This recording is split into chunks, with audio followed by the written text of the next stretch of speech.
Hi guys, welcome back to my channel. Today I wanted to sit down and share with you my top tips for raising boys. As some of you will know, I have three gorgeous sons. I have a 10-year-old, a 7-year-old and a 4-year-old as well, and I'm often getting asked what it's like to live in a house full of boys. So I thought I would share with you my tips and kind of the things I wish I'd known. But I will say straight from the off that I'm not a fan of gender stereotyping. So of course some of the tips that I'm going to share in the video do also apply to girls. This is just speaking from my experience as a mum of boys, because that's all the experience that I have.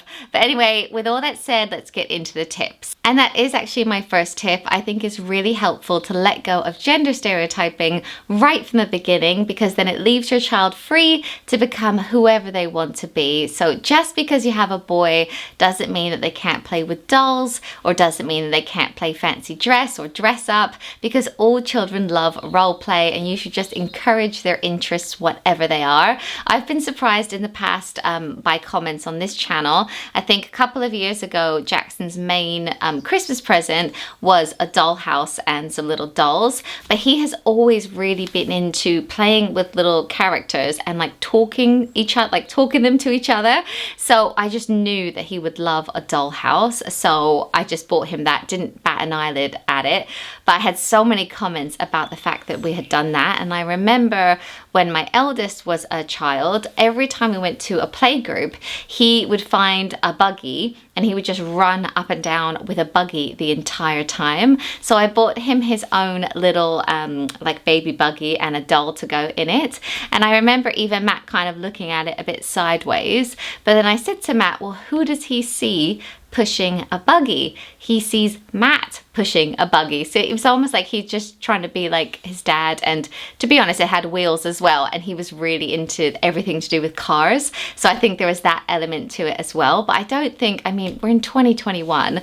If your child can't put a dress on like during fancy dress, or they can't play with a dollhouse or stuff like that, I just think it's completely crazy. Personally, I feel like we should just encourage our children to do more of what they're interested in. So if your son happens to be interested in fashion or dancing or gymnastics, it really doesn't matter in my mind as long as they're happy. My next tip is give them lots of exercise. I often joke on this channel that my boys need daily walks a bit like dogs, because they have so much energy to burn off. And of course, girls need exercise as well, but apparently there is something in the genetic makeup of boys which makes them need to burn off more energy. So I find that getting the kids outside fixes so many things. You might notice on my vlogs that in the morning I try to get the kids out to the park, run them around, because it just makes them more calm in the afternoon. It also makes bedtime go smoother, and we recently bought a trampoline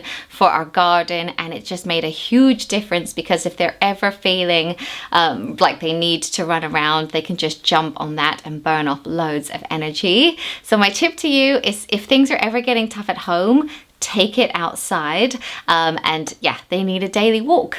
And my next tip is to encourage safe rough and tumble, and this is a tip that I learned from the book Raising Boys. I'll link it in the description, and I'll also link the audiobook version as well, because that's what I did. I actually listened to the book. My friend recommended it to me and I found it very insightful, because with my first son, when he was 4 or 5 years old, he got really into superheroes, and I'd never bought him like a toy gun. I'd never let him watch anything violent, but all of a sudden he would like pick up a stick and it would be a sword and he would want to fight. He got really into like Spider-Man and Superman and like wrestling. But in that book, it says that when boys get to the age of about 4 years old, so right before they go off to school, they have a surge in testosterone, and it's almost like in them to need to release this like physical aggression. So you almost want to find safe ways for them to do it. So whether it's like rough and tumble, or wrestling with daddy, or they take up a sport, or like my boys, they actually will rough and tumble together. They almost need a way to get get that out in a safe way. And also, apparently, they get another surge of testosterone right before puberty. So at that age, it's actually quite good if they're into a sport, whether it be a team sport or an individual sport. It can really help with that surge of testosterone. And I really do remember all of my boys at the age of 4 just like becoming a bit more boisterous. And it also said in that book that sometimes rough and tumble is a way of showing love. So with the 3 boys, if they're rolling around on the floor, I will look at them because it looks like wrestling, but if I actually look at it, it kind of is like they're having a cuddle on the floor almost. But it said in that it's actually a way of them showing affection sometimes. So I try to let them do that. If nobody's getting hurt, I just leave them to it. And my next tip is a big one. It is to encourage emotions. Little boys have just as many emotions as little girls do, and they need to feel free to express those emotions. So we avoid saying things like man up, boys don't cry, don't be a girl about it if they're showing emotion. I want the boys to be able to express themselves, to feel like it's okay to cry, it's okay to reach out, it's okay to be vulnerable. I know firsthand the effect that mental health issues can have on men later in life, and actually the #1 killer of men under the age of 45 is suicide.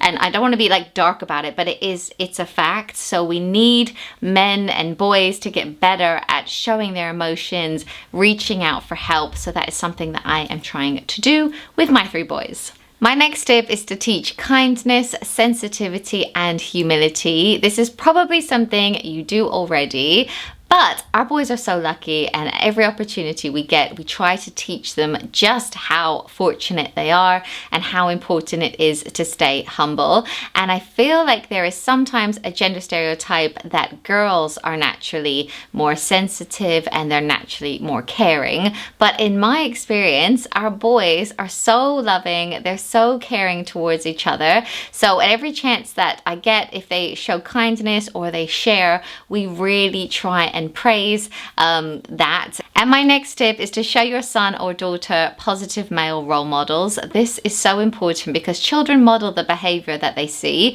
They're literally little reflections of us. If you've ever heard something come out of your child's mouth and think, that's what I say, it's because they mirror what we do. So if you can surround your child with some amazing men who show their emotion, who don't have a temper, who handle conflict very well, that's going to be a very good thing. And there is also a whole chapter in that Raising Boys book about role models and how when your child gets to a teenager age, you almost want to help them choose a role model that's not you, because as parents, we know nothing, but they will respect maybe another role model. So you almost want to help choose that if they have an older cousin who you respect, and etc. Anyway, read that chapter. Yeah, so those are all the tips that I wanted to share with you today, but I also wanted to say that sometimes being a mum to all boys can be met with some strange comments. When I tell people that I have 3 boys or that I have all boys, I'm sometimes met with this like instant respect, or they think I'm like hard or strong because I cope with all these crazy boys. But in reality, for the most part, the boys are very, calm and loving and caring. Jackson's the most chilled out person in the world. And we also get so many comments when we're on vacation together as a family. If I'm walking along with the 3 boys and we ever meet anyone, we get so many comments like, oh, you have to have a 4th because you need to have a girl. Didn't you want a girl? Like you can choose in some way or something. And also, I'll never forget on vacation, we went out for dinner and the waitress walked over. She looked at all the boys around the table and she went, girl, all boys, you need to change the position. I was just like, what? So we do get so many comments like that. And I think if I wasn't a mum to all boys, maybe those are even the type of silly comments that would come out of my mouth. But my boys are right there. They can hear all this. And I worry that it makes them feel less important, like a girl would make me happier or something. So, just think twice if you do make comments like that. They're not helpful. Fraser did actually ask me if I would like a girl, because he's heard so many comments like that, and it just breaks my heart because they're the most important people to me and I couldn't care less what gender they are.